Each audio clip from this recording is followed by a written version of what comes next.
Welcome to The Bridge. We're looking to provide nutritionally dense, fresh food to our community. Today, this space at the former Bishop McDevitt School on Market Street is home to one of Harrisburg's largest urban gardens. Yeah, a myriad of different vegetables, lettuces, kale, potatoes, tomatoes, onions, sweet potatoes, callaloo, bell peppers, Scott bonnet peppers. And this all goes out into the community? Yeah, we donate it out. We have farmers markets here as well. Garry Gilliam is the man in charge of making all this happen, and if you recognize the name, it probably isn't yet from the work he's doing on this field, but other ones where he made a name for himself. We in here? Talk to me. T.O. He's in! Touchdown, Seahawks! When did this idea kind of start in your mind? Was it while you were playing football, or was it, the impetus for your retirement? Like, how did it all kind of come about? Yeah, so in college, I triple majored in business development, PR and advertising, and industrial psychology. And something they taught us in business school was to identify a point of pain and solve it with a product, a good, or a service. So some of the points of pain that I chose were things like the lack of affordable housing, the lack of trades in the community, educational disparities, converting food deserts into food oases. Those were some of the issues and business plans that I had written up. And then in the NFL, playing in Seattle, playing in San Francisco, those two cities have lots of homeless people, right? Lots of drug use, and they're trying to figure out why those things happen. In order to understand how Garry got to the bridge, he took us home, just a few blocks away. Still looks the same. This is the same hill that I would roller skate down, ride my bike. We didn't really have like a playground or anything, so we would just play down in the parking lot. But everything looks the same. I mean, what do you think that says about your mom, that, everything going on around you, to still give you this positive, fun memory of childhood here? I think because mom's upbringing was really, really tough. Like, they lived in an abandoned row home. They would steal electricity from their neighbors, had a kerosene heater in one room. Like, her upbringing was really, really tough. So I think she did everything in her power to make sure, even if we were living below the poverty line or were struggling a little bit, that I didn't feel it. Because I think she knew what it felt like to feel it as a kid, and she wanted me to have, an experience, a nice environment for my childhood. So, yeah, I would have had no idea.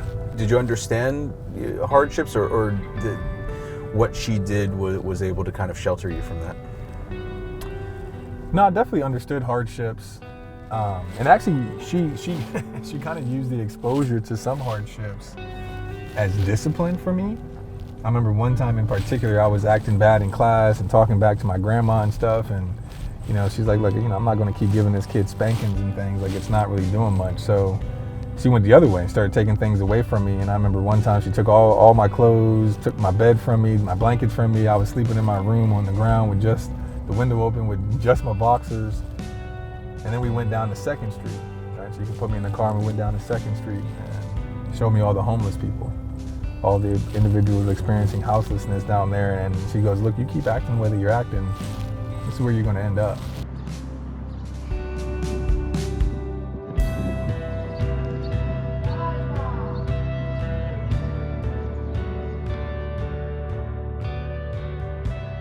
This is Edison Village.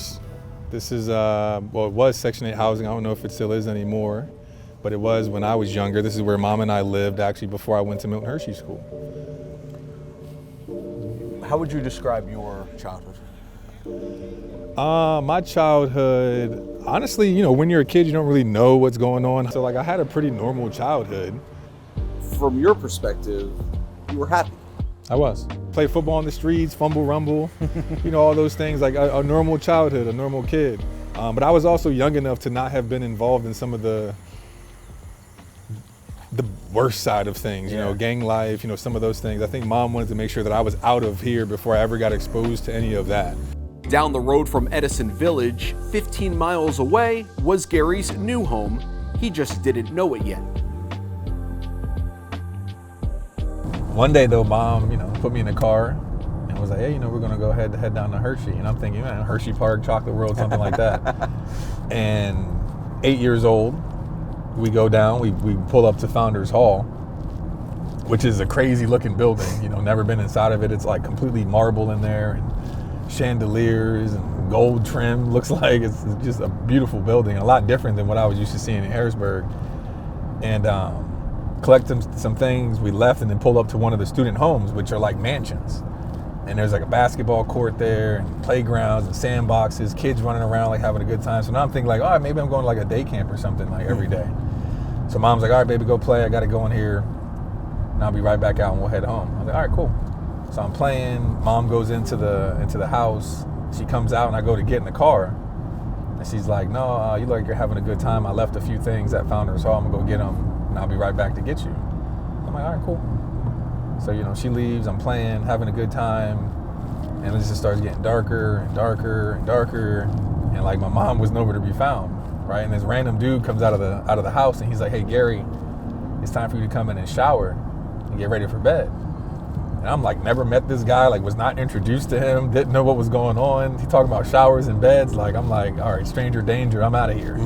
So I took off running, you know, to where Mom said she was gonna be at. And he's chasing after me like, no. Like, Garry, this is your home. We're your family.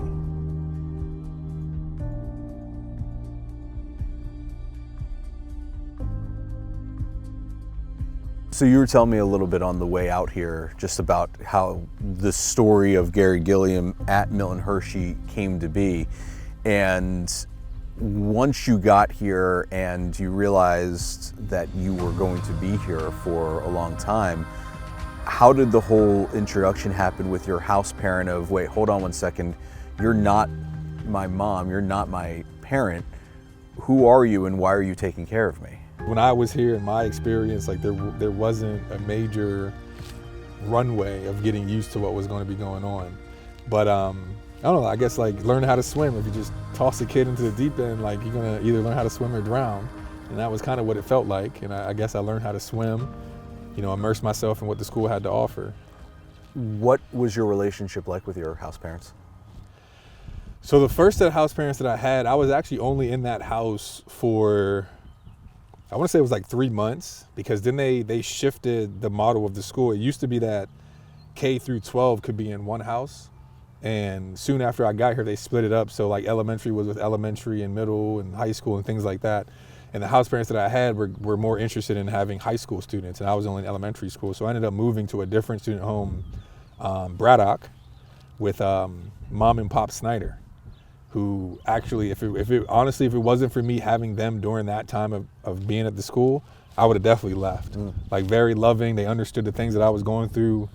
Very accepting of you know, my mom and her interactions, even so much as so I know one time Mom had brought me back a day late after one of our breaks. She had just had the days confused, and you know, all they said was, you know, day late and $1 short, Mom, right? And they were like, we're just happy you brought him back. We didn't think you were going to bring him back. We thought you were removing him from the school. You know, so very accepting in that way, like loving, and to this day, like I still have a relationship with them and their family. At what point did football come into the fold and become part of your life while you were here? Yeah, so I'd played football 1 year in Harrisburg for the Harrisburg Strike Force, the Harrisburg Packers, when I was 7, which was right before I came here. And then they didn't have football here until high school, until 9th grade, like my freshman year of high school. So there's no junior program in the middle school or anything now there like is. that? Now there is, okay. Now there is. They had flag football for like 7th and 8th graders, but I'm like, I'm not playing flag football. Like, I'm gonna play football, I'm gonna play football. Like, I don't care about, you know, what y'all doing with flag football. So I didn't play really until high school, which was, you know, freshman football. And I remember that part of your story. yeah, and I was always like our grades quarterback. Like when we did go out to recess or play or things like that, like, you know, I had a cannon, had good accuracy, taller than most of the kids. So I remember in freshman football, our coach Smith, Roger Smith, he was like, everybody who wants to try out for quarterback, step over here. So, you know, I stepped over there with the rest of the quarterbacks. Actually, Brandon was one of them. And who ended up being the quarterback while you're exactly playing. So Coach Smith looks at me.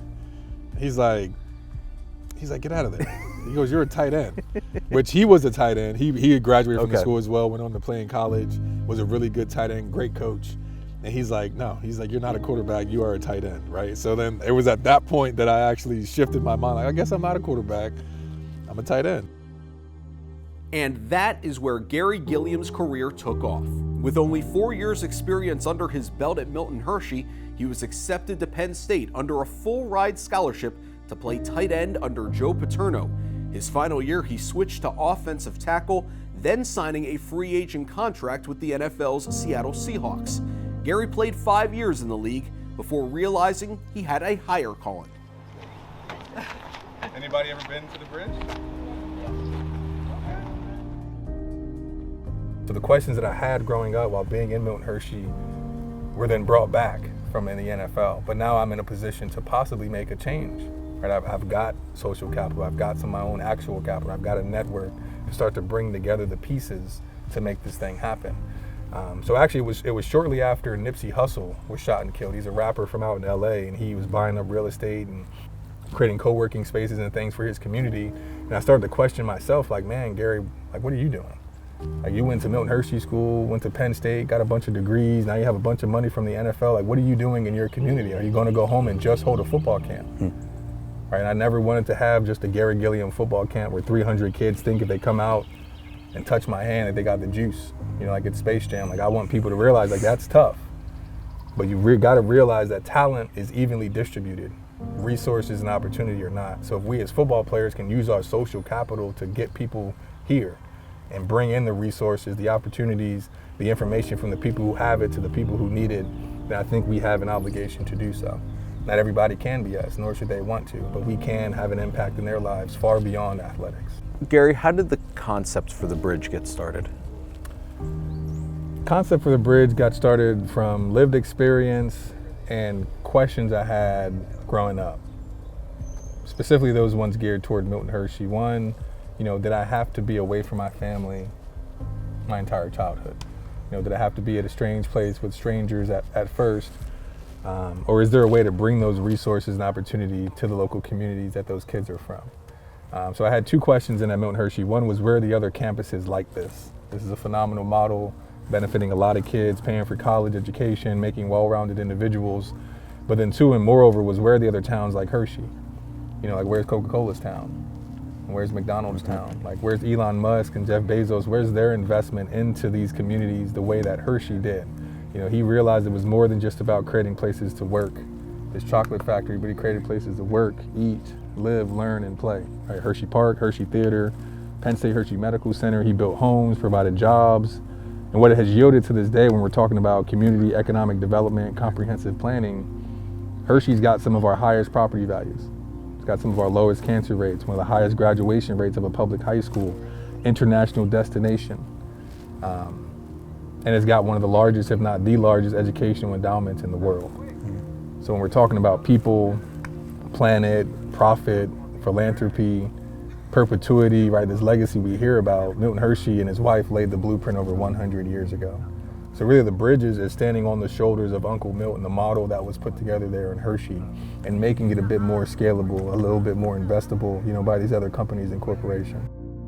What is the bridge today? What do you want to see it become into the future?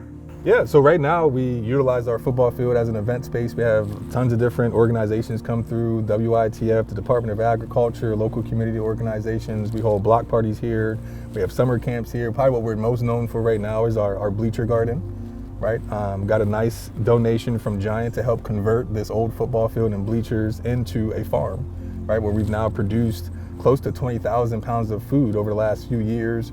We've taught many people how to farm, how to compost. We've had over 3,000 volunteers come in over the last few years as well, and slated to continue that into years coming. People have come from Massachusetts, they've come from Wisconsin, they've come from Denver, right, to come see this model, you know, these terraced garden beds And growing food in an urban center is something that needs to be done more. You know, when we're talking about food security, food localization, especially with what's now gone on over in the Ukraine, we've got to really focus on the systems that we have in place here. How can we supply our own food? How can we supply our own education, things like that. So that's what you're seeing going on currently, is in the meantime, between kind of the building itself being converted, we're able to run programs out here, summer camps, have events and things to get people used to what's going to be going on and what currently does go on. Also allows us an opportunity to get information from the residents. And you have this whole massive former school complex to work with. What do you want to see go on the inside? Yeah, so we've actually got a full plan on what's going to be going on in here. We did secure $4 million from the state, and the city of Harrisburg is actually our partners, you know, for that grant. So that's to go into what's called the Jedi Innovation Center, really a community center, a one-stop shop for all the different organizations to come run their programs, an event space in there. Along the ground floor, you'll see some more retail spaces, co-working spaces, maker spaces, entrepreneurs will be able to come and start businesses. On the first floor, you'll see offices, more co-working spaces, and on the second floor, you'll see residential units that will be for affordable housing, veterans, and senior individuals. The ideas are there, the concepts thought out, the designs on paper. It just takes time and money. The bridge is ambitious, but so is Milton Hershey, and so is Garry Gilliam's rise to success. From Allison Hill to the NFL and back home again, when you have a story like his, everything is possible. To see what it is, what you have helped transform it into now, what's your reaction to that? Hopefully it's an inspiration for other athletes, players, not just from our area, but other areas to invest back into their communities. You know, no one else is going to get it to where you want it to be except for you and the group of friends and family that you may know. You know, so if not us, then who? And if not now, then when? We used to always say that. So, I want it to be an inspiration.